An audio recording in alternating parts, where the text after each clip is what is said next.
Hi hello friends, welcome to NTM Political Talk. സ്വർണത്തിന്റെ വിലയിൽ വരുന്ന മാറ്റങ്ങളെ കുറിച്ച് നമ്മൾ ഇതിന് മുൻപും ഒരുപാട് വീഡിയോകൾ ചെയ്തിരുന്നല്ലോ. സ്വർണവില താഴോട്ട് തന്നെയാണ് ഇനി പോവാൻ സാധ്യത എന്നാണ് വ്യക്തമാവുന്നത്. ഇന്നത്തെ മാർക്കറ്റ് ഇന്ന് സ്വർണവിലയിൽ മാത്രം കുറഞ്ഞത് കേരള മാർക്കറ്റിനെ സംബന്ധിച്ച് പറയുകയാണെങ്കിൽ 1320 രൂപയാണ് ഇന്ന് മാത്രം മാർക്കറ്റിൽ കുറഞ്ഞത്. 71,040 രൂപയിലാണ് ഇന്ന് കേരളത്തിൽ വ്യാപാരം ഈ വീഡിയോ റെക്കോർഡ് ചെയ്യുമ്പോൾ പുരോഗമിക്കും. ലോക മാർക്കറ്റിലും സ്വർണത്തിന്റെ വിലയിൽ കുറവുണ്ടായിട്ടുണ്ട്. അതുകൊണ്ടാണല്ലോ നമ്മുടെ മാർക്കറ്റിലും അത് കുറയുന്നത്. ഒരുപാട് അനുകൂല ഘടകങ്ങൾ ഇപ്പോൾ പോസിറ്റീവായി വന്നിരിക്കുകയാണ്. അതുകൊണ്ടാണ് നമ്മൾ തമ്പലയിൽ പറഞ്ഞത് ഇനി ഒരിക്കലും മുന്നോട്ട് ഉയരങ്ങൾ കീഴടക്കാൻ സ്വർണത്തിന് സാധിക്കില്ല എന്നാണ്. വില ഇനി താഴോട്ട് തന്നെയാണ് വരാൻ സാധ്യത എന്നാണ് ഈ മേഖലയിലെ വിദഗ്ധർ ഒക്കെയും ചൂണ്ടിക്കാണിക്കുന്നത്. കാരണം ലോകത്താകമാനം സംഭവിച്ചുകൊണ്ടിരിക്കുന്ന എല്ലാ മാറ്റങ്ങളും എല്ലാ ചലനങ്ങളും സ്വർണത്തിനെ ബാധിക്കും എന്ന് നമ്മൾ ഇതിനു മുന്നത്തെ വീഡിയോകളിലൊക്കെ സൂചിപ്പിച്ചിരുന്നത് എല്ലാവർക്കും അറിയാവുന്നതുമാണ്. ലോകത്തിലെ മുഴുവൻ സെൻട്രൽ ബാങ്കുകളും സ്വർണം വാങ്ങിക്കൂട്ടുന്നു. ലോകത്തിലെ സമ്പന്നരും എല്ലാവരും സ്വർണം വാങ്ങിക്കൂട്ടുന്നു. ഇതൊക്കെ സ്വർണം സംഭരിക്കുന്നു എല്ലാവരും. ഇത് സ്വർണത്തിന്റെ വില കൂടാൻ കാരണമാകും എന്നത് തീർച്ചയാണ്. അപ്പൊ ഇങ്ങനെയെല്ലാം സംഭരിക്കേണ്ടി വരുന്ന ഒരു സിറ്റുവേഷൻ ഇപ്പോൾ കുറഞ്ഞു വന്നിരിക്കുകയാണ്. അതാണ് സ്വർണവിലയിൽ ഇടിവ് സംഭവിച്ചുകൊണ്ടിരിക്കുന്നത്. ഇനി അങ്ങോട്ട് തുടർന്നും ഇതിലുള്ള ദിവസങ്ങളിലും ഇടിവ് തന്നെയാണ് പ്രതീക്ഷിക്കുന്നത് എന്നാണ് ഈ സ്വർണ്ണ വ്യാപാര രംഗത്തെ പ്രമുഖരെല്ലാം സൂചിപ്പിക്കുന്നത്. പലരുമായി സംസാരിച്ചപ്പോൾ എല്ലാവരുടെയും ഇനിയുള്ള ധാരണ ഇനി താഴോട്ട് തന്നെയാവാനാണ് സാധ്യത. ഉയരങ്ങൾ കീഴടക്കാൻ ഇനി സാധ്യതയില്ല എന്നാണ് മനസ്സിലാക്കുന്നത്.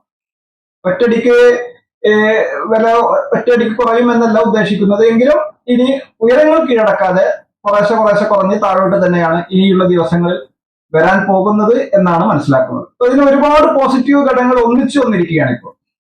അതാണ് ഒരു പ്രത്യേകത. പോസിറ്റീവ് ഘടകങ്ങളെല്ലാം ഒന്നിച്ച് വന്നിരിക്കും. ഇപ്പൊ നമ്മുടെ നാട്ടിലെ കാര്യം തന്നെ പറഞ്ഞു കഴിഞ്ഞാൽ ഇന്ത്യ പാകിസ്ഥാൻ തർക്കം അത് തൽക്കാലം രമ്യതയിലെത്തിയിരിക്കുകയാണ്. അത് വന്നു. അപ്പൊ അതിന്റെ ഭാഗമായി നമ്മുടെ ഓഹരി വിപണി മുന്നേറ്റം തുടരുന്നു. ഇന്ന് നമ്മുടെ ഇന്ത്യൻ രൂപ ഇന്ന് മൂല്യം കൂട്ടി മുന്നേറ്റം തുടരുകയാണ്. 84.70 84.70 ഇന്ന് നമ്മുടെ ഇന്ത്യൻ രൂപയുടെ മൂല്യം വ്യാപാരം നടക്കുന്നത്. അതൊരു പ്രധാന ഘടകമാണ്. അതേമാതിരി തന്നെ US ചൈന വ്യാപാര കരാർ അത് രമ്യതയിലെത്തി ചർച്ചകൾ നടന്നുകൊണ്ടിരിക്കുന്നു. അത് ഇനി തർക്കങ്ങൾ ഉണ്ടാവാൻ സാധ്യതയില്ല, രമ്യതയിലെത്തും എന്ന് തന്നെയാണ് മനസ്സിലാക്കുന്നത്. US UK അത് രമ്യതയിലെത്തി കഴിഞ്ഞു എന്നാണ് മനസ്സിലാക്കുന്നത്. അതേപോലെ തന്നെ US പ്രസിഡന്റിന്റെ മിഡിൽ ഈസ്റ്റ് സന്ദർശനം അതിന്റെ ഭാഗമായി സമാധാന ചർച്ചകൾ ഒരുപാട് നടക്കുന്നു. പലസ്തീൻ ഇസ്രായേൽ യുദ്ധം അത് ചർച്ചകളിലേക്ക് നീങ്ങുവാൻ പോവുകയാണ്. അത് ഒരു പോസിറ്റീവ് ഘടകമാണ്. അതേപോലെ തന്നെ മറ്റൊരു യുദ്ധം യുക്രൈൻ റഷ്യ അതും US ഇടപെട്ടും മറ്റ് മധ്യസ്ഥാർത്ഥികളൊക്കെ നടത്തി അതും സമാധാന ചർച്ചയിലാണ് ഇപ്പോൾ പുരോഗമിക്കുന്നത്. അപ്പോൾ ലോകത്തുള്ള എല്ലാ അനുകൂല ഘടകങ്ങളും ഇപ്പോൾ ഒന്നിച്ചു വന്നിരിക്കുകയാണ്. ഇതുകൊണ്ടാണ് പറഞ്ഞത് ഇനി സ്വർണ്ണവിലയിൽ മുന്നോട്ടുള്ള കയറ്റം ഉണ്ടാവില്ല എന്ന് വളരെ വ്യക്തമായി പറയാൻ കാരണം. ഇപ്പൊ ഇത്രയും കാരണങ്ങൾ നമ്മൾ സൂചിപ്പിച്ചല്ലോ. ഇനിയുണ്ട്. ഇത്രയും കാരണങ്ങൾ സൂചിപ്പിക്കുമ്പോൾ ലോകത്തിന്റെ എല്ലാ ഭാഗത്തുള്ള ഓഹരി വിപണികളും മുന്നേറ്റത്തിൽ തന്നെയാണ് തുടരുന്നത്. ജനങ്ങൾ അനുകൂല ഘടകമാണ്. വിറ്റൊഴിക്കൽ കുറവാണ്. ജനങ്ങൾ വാങ്ങിക്കൂട്ടുന്നു എന്ന് പറഞ്ഞാൽ അമിതമായി വാങ്ങിക്കൂട്ടുന്നു എന്നല്ല ഓഹരി. എങ്കിലും വിറ്റൊഴിക്കൽ കുറവാണ്. വിറ്റൊഴിക്കൽ പേടിയില്ല മാർക്കറ്റിന്. മാർക്കറ്റ് സ്റ്റഡി ആയി വന്നിരിക്കുകയാണ്. ഈ സ്റ്റഡി ആയി വന്നിരിക്കുമ്പോൾ സ്വർണത്തിനും അത് വില കുറയും. മറ്റുള്ള നമ്മുടെ ഇന്ത്യൻ രൂപയുടെ മൂല്യം കൂടിയിരിക്കുകയാണ്. സ്റ്റഡി ആയി നിൽക്കുകയാണ്. 84.70 രൂപ മൂല്യം കൂടി അത് മുന്നോട്ട് പോവുകയാണ്.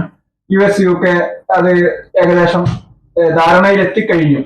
അതേമാതിരി US ചൈന വ്യാപാര കരാർ ചർച്ചകൾ പുരോഗമിക്കുകയാണ്. അത് ധാരണയിലെത്താനാണ് സാധ്യത. ഇതൊക്കെ ഇതിന്റെ അനുകൂല ഘടകങ്ങളാണ്.